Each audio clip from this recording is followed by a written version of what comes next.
Olá, amadas! Bom presente! Vamos então para o nosso terceiro tópico, né? E como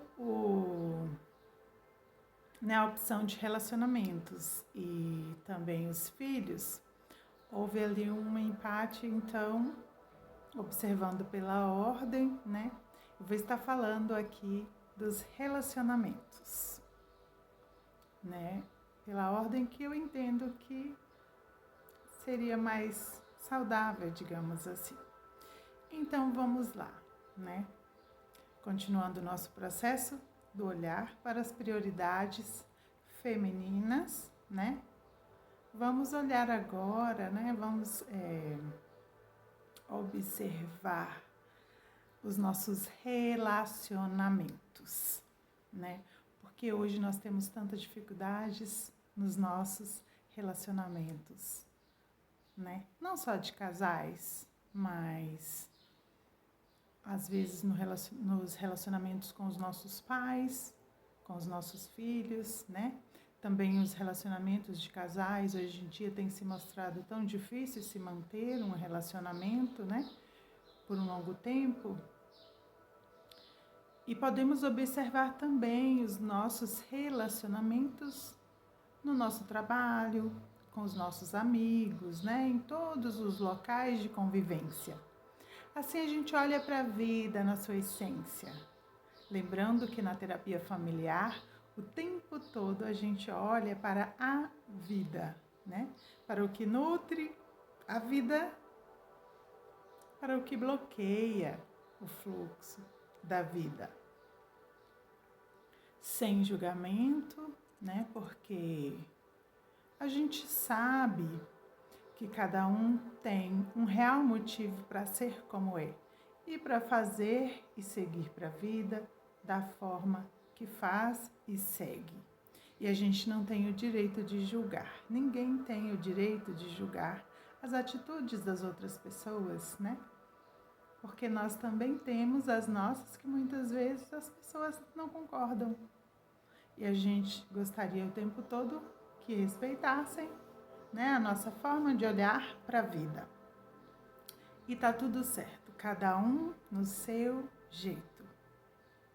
Olhando para os nossos relacionamentos, algo que nos adoece bastante é o nosso desejo, né? É o nosso querer estar no controle. De que forma? Eu gostaria que tudo estivesse do meu jeito. Porém, quando a gente decide estar em um relacionamento, né, com outra pessoa, a partir do momento que a gente decide iniciar essa caminhada para a vida juntos, a gente precisa entender que o outro, que também está disposto a caminhar conosco, ele traz uma bagagem, né? E é muito importante que ao iniciar o relacionamento, a gente olhe para a bagagem que o outro traz. Assim a gente consegue perceber se é possível, né, suportar o peso que o outro traz. E muitas vezes a gente precisa também mostrar para o outro, né, falar, compartilhar com o outro as nossas bagagens, né, os nossos aprendizados, os nossos costumes, as nossas crenças.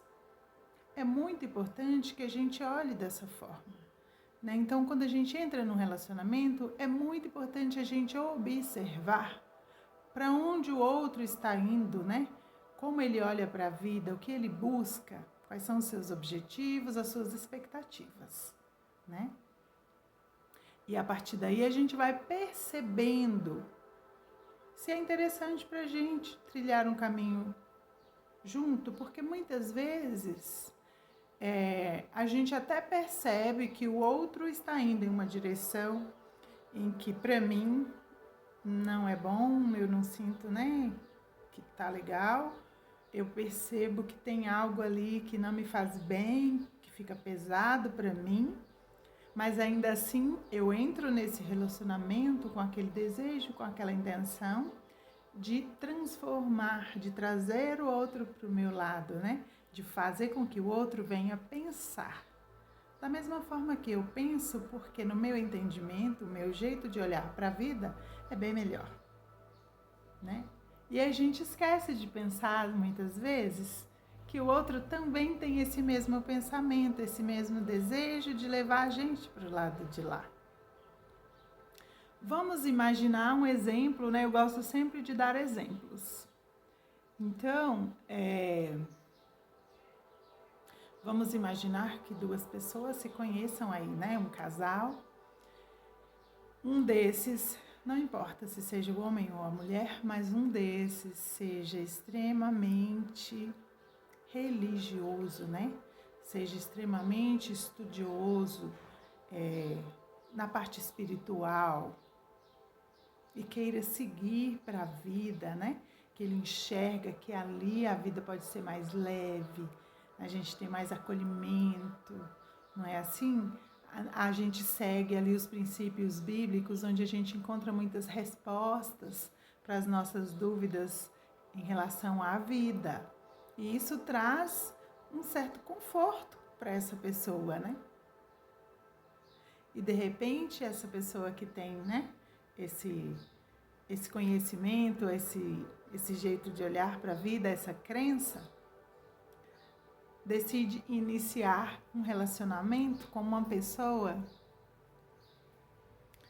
que não acredita em nada disso, né? Por uma pessoa totalmente cética, que segue totalmente os estudos científicos ali, né? Que querem que tudo seja provado. E a gente sabe que as coisas de Deus, né? As coisas que a gente aprende com a nossa espiritualidade, muitas coisas a gente não consegue provar.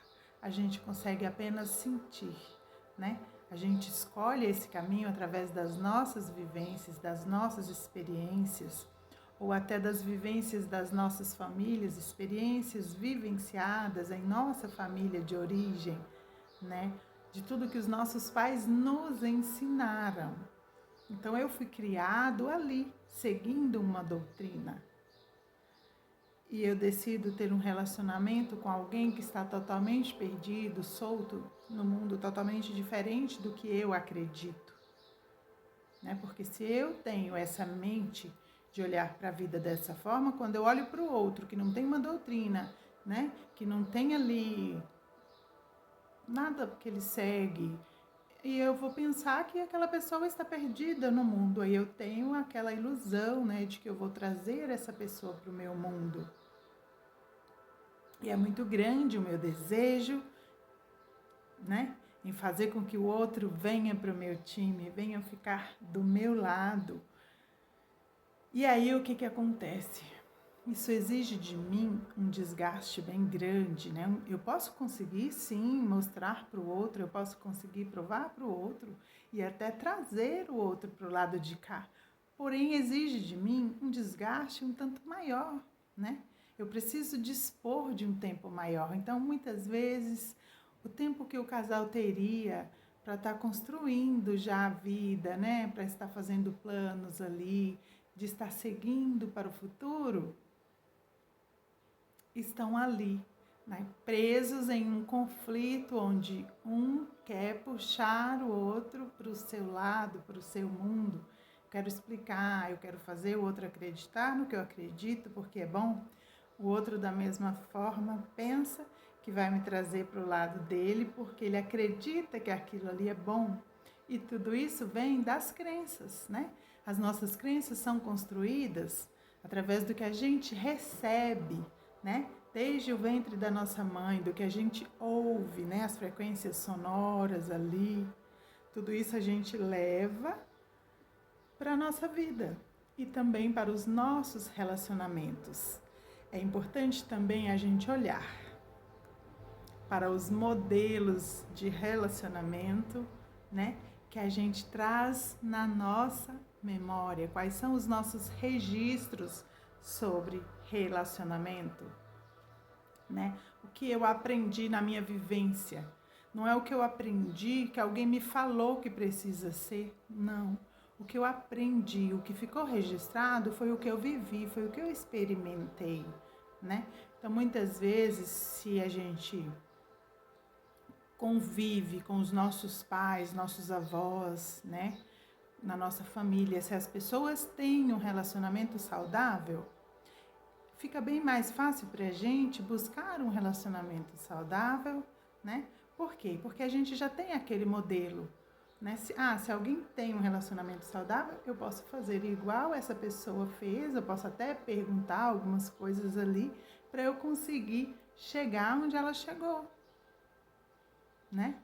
E quando eu não tenho esse modelo de relacionamento saudável na minha família lá de origem, né? Quando na minha infância eu não pude conviver com pessoas que sabiam se relacionar de forma harmoniosa. Por qual motivo? Não sei. E também não é da minha conta, né? Cada um é do jeito que é e a gente precisa respeitar. Então, se eu venho de uma família onde eu convivi com os meus, né, ancestrais aí, com os meus avós, com os meus pais, vivendo relacionamentos de conflitos, de brigas, né, de desentendimentos, a gente traz muito forte essas memórias guardadas.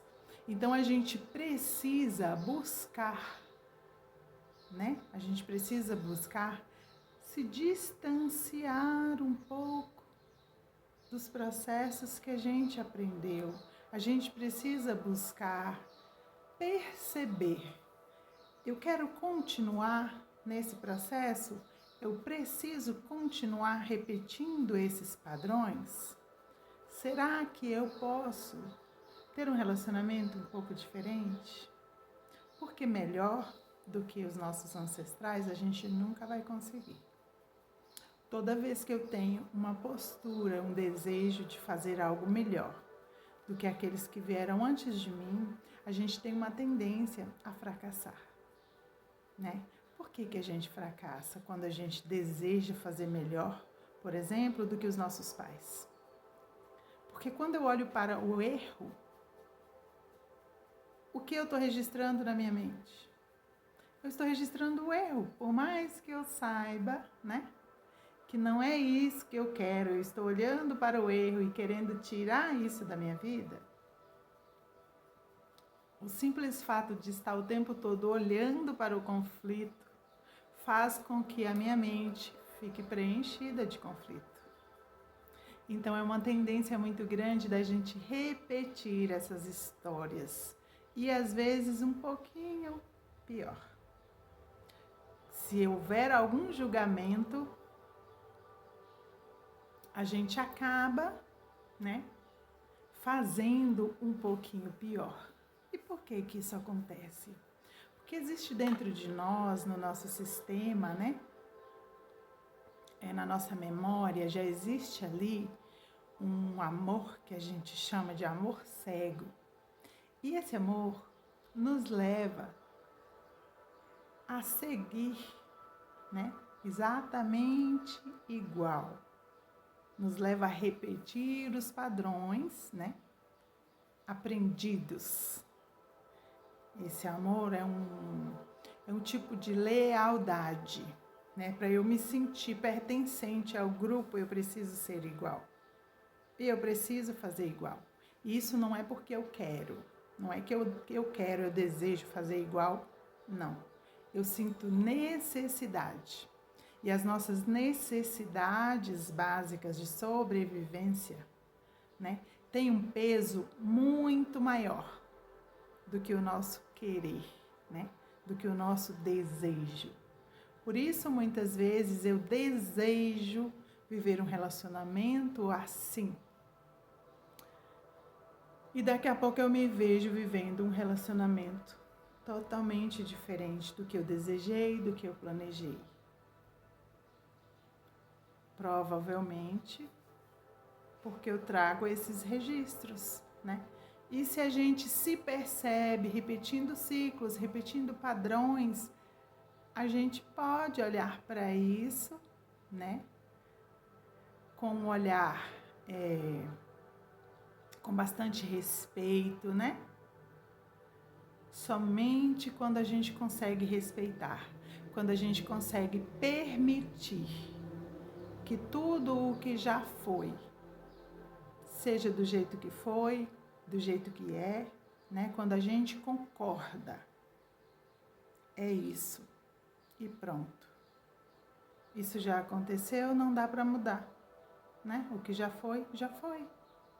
Então, o que a gente pode fazer daqui para frente, né?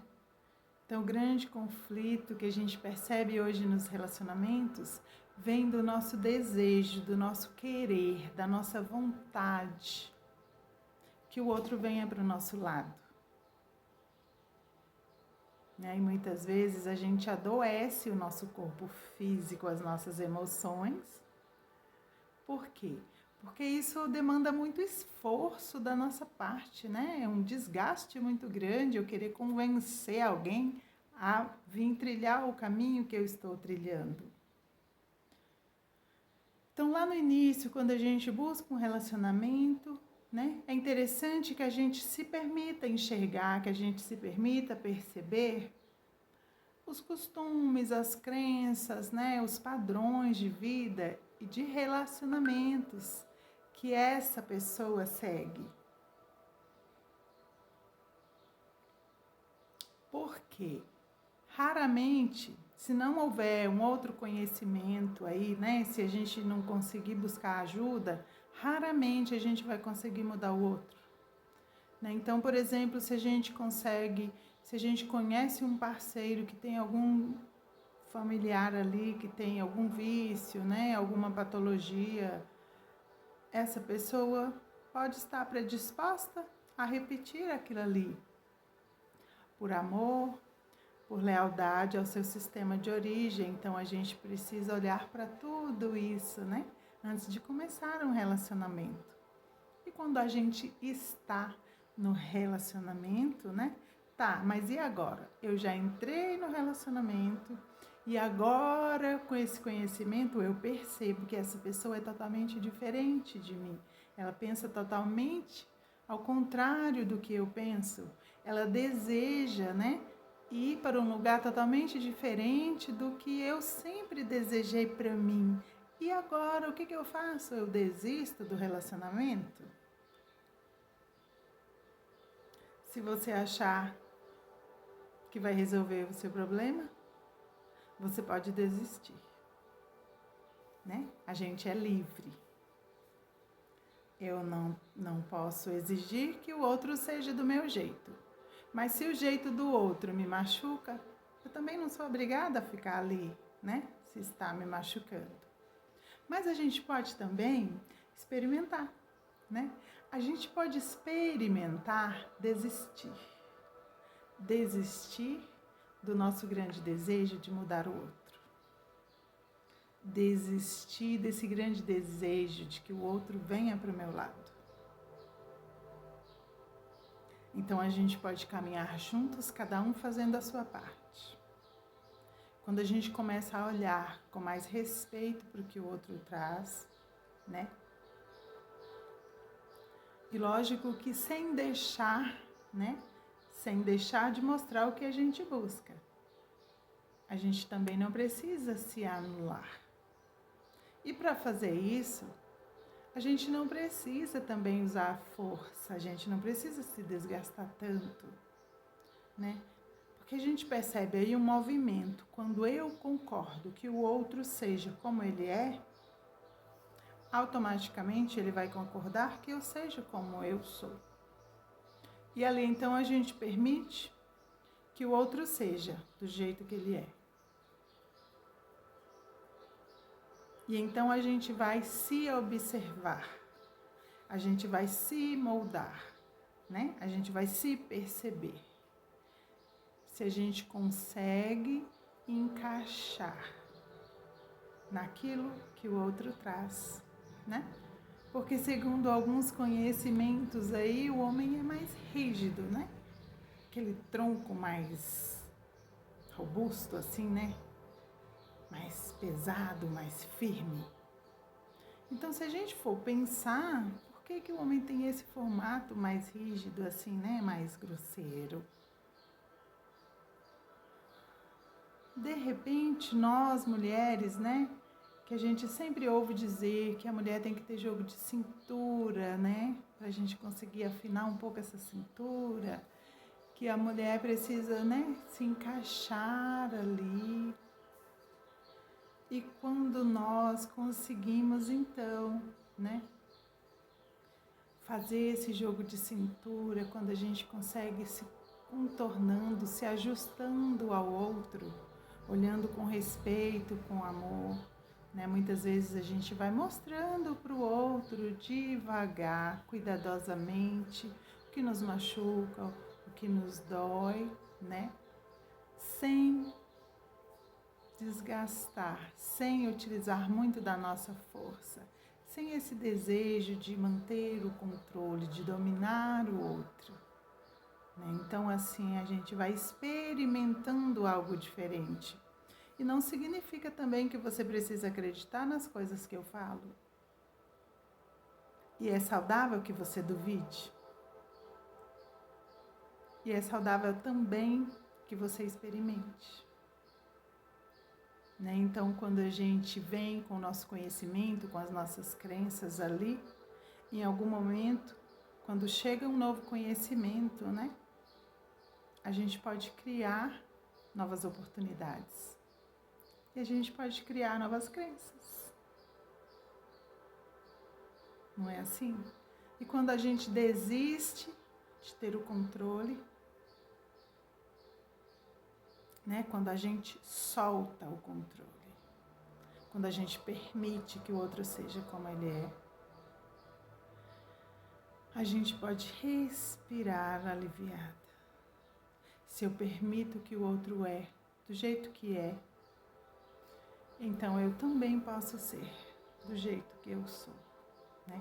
Eu não preciso mais ficar me desgastando tanto para tentar ser diferente, porque eu já desisti, né, da ideia de que o outro precisa ser do meu jeito.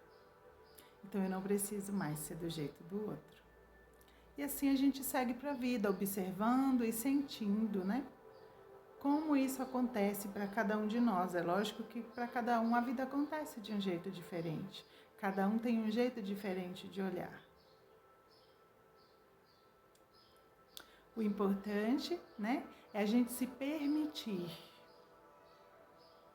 buscar novos conhecimentos, né, para a gente conseguir fazer algo diferente, para a gente conseguir experimentar algo diferente. Assim a gente vai soltando o peso, né? Soltando o controle. E muitas vezes o nosso corpo solta algum peso ali que a gente estava segurando, em alguma parte, em algum órgão, né? Assim a gente vai percebendo a vida ficando mais leve. É importante também a gente olhar para o modelo de relacionamento que a gente está deixando para os nossos filhos, né? O próximo tópico a ser abordado serão os nossos filhos. E assim a gente vai olhando para a vida. Eu sou Gisane Barbosa, terapeuta familiar. As dúvidas podem deixar nos comentários. Você pode curtir e compartilhar com quem você achar necessário, né? Muitas vezes a gente se identifica aí, muitas vezes a gente identifica alguém da nossa convivência ali, que precisa também ter um pouquinho desse conhecimento, né? Se abrir para uma nova visão, para um novo olhar. Espero ter contribuído.